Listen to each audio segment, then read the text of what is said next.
counterparts in larger high schools. The report says the problem is worse in schools with fewer than 200 students. But Channel 17's Doug Wolf found out differently. If the State Board of Education is right, more than half of the high schools in Illinois are too small to provide the best possible education for their students, with smaller schools scoring consistently lower on standardized tests than do students in larger school districts. Bethany is one community with a high school that has fewer than 200 students, but Bethany's students do fairly well on standardized tests like the ACTs.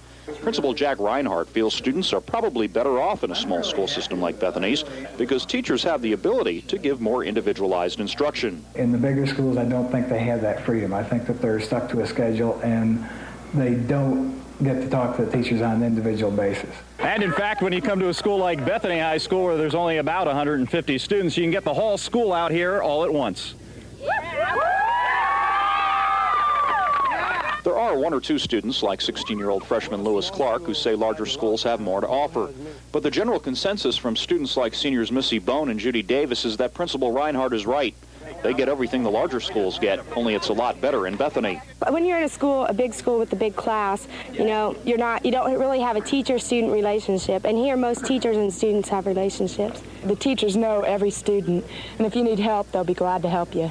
And as Principal Reinhardt points out, Bethany students certainly are not getting cheated.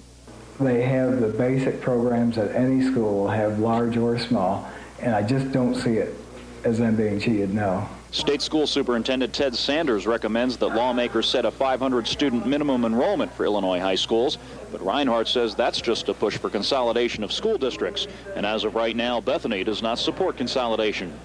This is Doug Wolf reporting for the news in Bethany.